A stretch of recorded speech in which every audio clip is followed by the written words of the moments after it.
Video शुरू होता है और हमें गोन्याक्सू के घर का सीन दिखाया जाता है,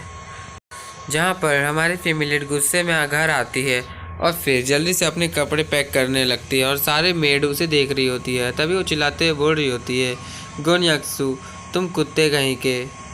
तुमने मेरे साथ ऐसा क्यों किया? मैं जा रही हूँ वापस अपने अपार्टमेंट में और वापस कभी नहीं आऊँगी। इतना बोलते के साथ वो अपने कपड़े पैक करने लगती है और तभी वहाँ की जो मेड होती है वो डरते हुए हमारी फैमिली को बोलती है, मिस चिंगलियू आप शांत हो जाइए और आप तब तक वेट क्यों नहीं कर लेते जब तक मिस्टर गोन्याक्सू घर नहीं आ जाते तब तक। लेकिन चिंगलियू किसी की बात नहीं सुनती और अपने सामान पैक करके वहाँ से जाने लगती है और वो उधर से चिल्लाते हुए बोलती है, मैं गोन्याक्सू से बात कर चुकी हूँ पहले ही और अब मुझे उसे बिल्कुल भी नहीं देखना है दोबारा, और उसके लिए वेट तो मुझे बिल्कुल भी नहीं करना है। और ये सब वो जो गार्ड होता है वो भी सुन रहा होता है और पीछे से वो सारी मेड चिल्ला रही होती है, मिस चिंगलियू थोड़ा देर और रुक जाइए, लेकिन वो किसी की नहीं सुनती और वहाँ से जाने लगती है। और चिंगलियू वहाँ से जाते हुए उस गार्ड की तरफ देखते हुए अपने मन में स्माइल करते हुए बोलती है,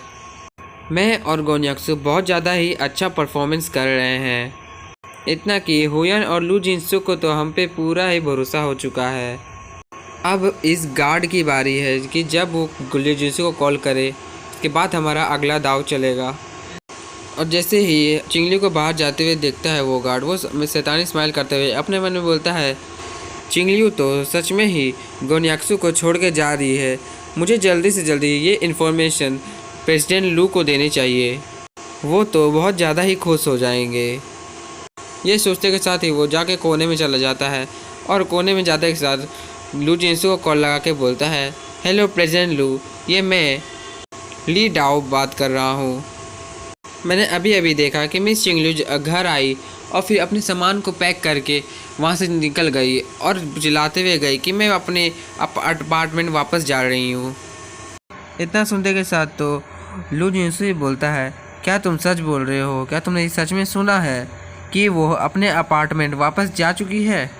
ये सुनते के साथ तो वो जो गार्ड होता है वो बोलता है, मैंने ये सब अपनी आंखों से देखा है और अपनी कानों से सुना है कि चिंगलियू अपने अपार्टमेंट वापस जा चुकी है। ये सुनते के साथ तो लू जिनसू हुडाओ को बोलता है, अच्छा तो ठीक है, मेरी बात ध्यान से सुनो, मैं तुम्हें कुछ इम्पोर्टेंट टास्क दे रहा हूँ, उसे कंप्लीट करने होगा तुम्हें अभी के अभी। और मन ही मन लू जिनसू बोल रहा होता है, चिंगलियू अभी के अभी अपने अपार्टमेंट वापस जा चुकी है और उसके आसपास अभी गोन्याक्सू भी नहीं है, मुझे लगता है यही सही समय है, मुझे अपने काम को सक्सेस करना होगा। फिर वो जो गार्ड के सीन दिखाया जाता है, जो गार्ड बोल रहा होता है, आपके टास्क से क्या मतलब है, कौन सा काम आप मुझे देना चाहते हैं? तभी लू जिनसू अपने उस गार्ड को बोलता है, अभी कभी जाओ और चिंगलियू का पीछा करो और देखो वो कौन से अपार्टमेंट में जा रही है, और फिर उसी अपार्टमेंट के एंट्रेंस में खड़े रहना, मैं कुछ अपने आदमी भेज रहा हूँ, वो तुम्हारी मदद करेंगे। मैं चाहता हूँ कि तुम चिंगलियू को जाके पूरी तरह से पकड़ लो और रस्सी से बांध देना उसे। इतना सुनते के साथ तो वो जो गार्ड होता है वो भी चौंक जाता है और वो बोलता है, आपके कहने का क्या मतलब है कि उसे रस्सियों से बांध दो और उसे पकड़ लूँ? ये तो सीधा सीधी हो गया कि चिंगलियू को मैं किडनैप कर रहा हूँ, और अगर ठीक है मैं उसे अगर किडनैप कर भी लूँ तो आपको पता है ना कि वो प्रिंसेस है, आपको पता है ना प्रिंसेस को किडनैप करने के जुर्म में मेरे साथ क्या होगा। तभी लू जिनसू स्माइल करते हुए बोलता है, आखिर तुम डर क्यों रहे हो? मैंने अपने कुछ जासूसों से पता करवाया है कि चिंगलियू के पास अभी जिन फैमिली के एक भी गार्ड नहीं है उसके पास, इसका मतलब कि वो अभी सिर्फ अकेली है, और मैं तुम्हें उस बहुत ज़्यादा ही पैसे दूंगा,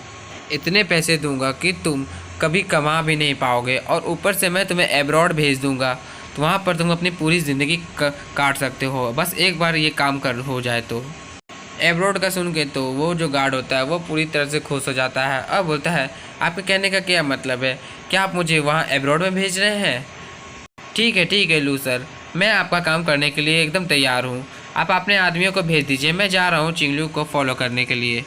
इतना बोलते के साथ ही वो जो गार्ड होता है वो कॉल को काट कर देता है। फिर हमें लू जिनसू के ऑफिस के सीन दिखाया जाता है, जहाँ पर पीछे में बहुत सारे लोग भी खड़े हुए होते हैं। तभी लू जिनसू अपने उन लोगों को बोलता है, जैसा कि मैंने तुम लोगों को इंस्ट्रक्शन दिए हैं उसे भूलना मत, और जहाँ भी तुम्हें कुछ अजीब लगे जल्दी से जल्दी वहाँ से निकल जाना, और साउथ की तरफ चल जाना हमारे प्लान के मुताबिक। इतना सुनने के साथ तो जो पीछे सारे गार्ड होते हैं वो भी बोलते हैं ठीक है लू सर। तभी लू जिनसू स्माइल करते हुए अपने मन में बोलता है सब कुछ अब तुम्हारे घर पे ही होगा चिंगलू, अब ये कंफर्म है कि तुम मेरी हो के रहोगी।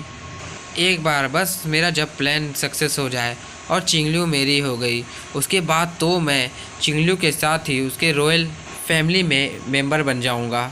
फिर मेरा जो लू फैमिली की जो कंपनी है उसका नाम ही नाम होगा, और फिर मेरे पास इतनी पावर आ जाएगी कि गोन याक्सू मेरा कुछ भी नहीं बिगाड़ पाएगा, और फिर मैं उसे पूरी तरह से ख़त्म कर दूंगा कि वो दोबारा वापस भी ना आ पाए। ये सब लू जिनसू अपने मन में बोल रहा होता है। फिर हमें दूसरे सीन में उसी बॉडीगार्ड का सीन दिखाया जाता है जो वहाँ खड़े होकर अपने मन में बोल रहा होता है चिंगलू और गोन याक्सू तुम दोनों तो बहुत ज़्यादा ही गधे हो, मुझे विश्वास नहीं हो रहा है कि मेरे पास बहुत सारे पैसे आने वाले हैं इतनी जल्दी। ऐसा लग रहा है कि मैं सपना देख रहा हूँ, लेकिन ऐसा कुछ नहीं है। ज़्यादा ही रिस्क वाले काम के लिए ज़्यादा हाई अमाउंट के पैसे तो मिलने ही चाहिए, और ये चांस लगता है सिर्फ मेरी लाइफ को मिला है। इसके बाद तो मैं अपनी ज़िंदगी ऐशो और आराम से गुजारूंगा, लेकिन अभी के लिए मुझे चिंगलू के पीछा करना चाहिए। इतना बोलते के साथ वो पीछा करने लगता है और उसे जाता हुआ देख दूर कार में गोन याक्सू की जो सेक्रेटरी होती है उसे भी देख लेती है। तभी वो बोलती है प्रेसिडेंट गोन ली डाओ जो है अब वो वहाँ से निकल चुका है। और इतना सुनते के साथ तो गोन याक्सू को भी दिखाया जाता है जो एक किताब पढ़ रहा होता है और बोल रहा होता है देखने में तो ऐसा लगता है कि लू जिनसू ने अपनी अगली चाल चल दी है। अच्छा ये सब बात छोड़ो, मैंने तुम्हें कुछ आदमियों को लाने का कहा था, क्या तुम ले आई? इतना सुनते के साथ तो वो जो सेक्रेटरी होती है वो बोलती है जैसा आपने कहा था वैसा मैंने सब कुछ कर दिया है मिस्टर गोन, लेकिन मुझे अभी तक समझ नहीं आई ये जो लू जिनसू है उसे ज़रा सा भी आप पे शक नहीं हो रहा है कि आप कुछ कर रहे होंगे। ये सुनते के साथ तो लू गोन याक्सू ये बोलते हैं गधे के सर में कभी दिमाग नहीं होता तो वो सोचेगा कैसे।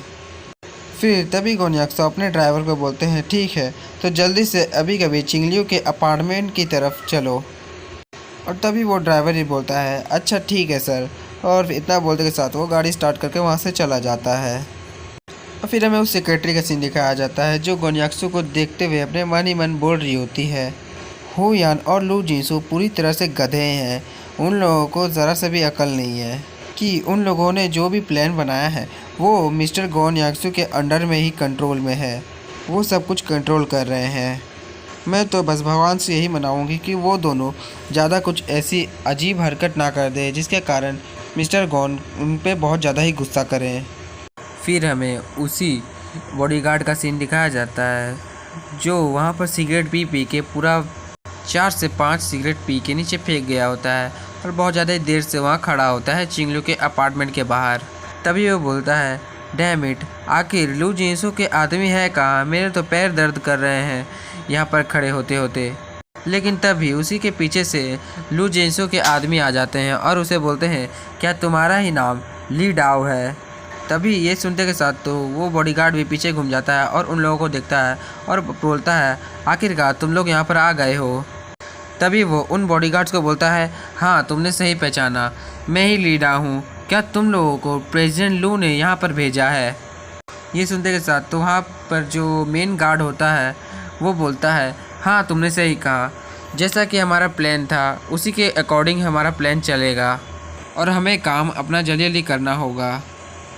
तभी ली डाओ आगे बढ़ता है और उन गार्ड्स को बोलता है तुम लोगों को फिक्र करने की कोई ज़रूरत नहीं है, मैं चिंगलू को अच्छी तरह से पहचानता हूँ और मैंने अपना काम बहुत ज़्यादा ही अच्छी तरह से किया है और वो अभी 4th फ्लोर में रह रही है और ये अभी बहुत ज़्यादा ही सही समय है उसे पकड़ने का, अभी हमें कोई भी नहीं रोकने वाला है। ये सुनते के साथ तो वो बॉडीगार्ड्स वहाँ से जाने लगते हैं और फिर उसी गार्ड को बोलते हैं ये तो बहुत ज़्यादा ही अच्छा है, तो फिर जल्दी से जल्दी चलो, हमें अपने काम को जल्दी से जल्दी पूरा करना होगा वरना किसी को शक हो गया तो बहुत ज़्यादा ही प्रॉब्लम हो जाएगी। ये सुनते के साथ तो वो गार्ड भी बोलता है ठीक है तो चलो, और मुझे बहुत ज़्यादा अच्छी तरह से पता है हम लोगों को इतने लोगों को देखते के साथ तो चिंगलू बहुत ज़्यादा ही घबरा जाएगी और उसके मुंह से आवाज़ तक नहीं आएगी और फिर हम लोग उसे पकड़ लेंगे। और यहाँ ख़त्म होता है my dad is mister president का एपिसोड 178।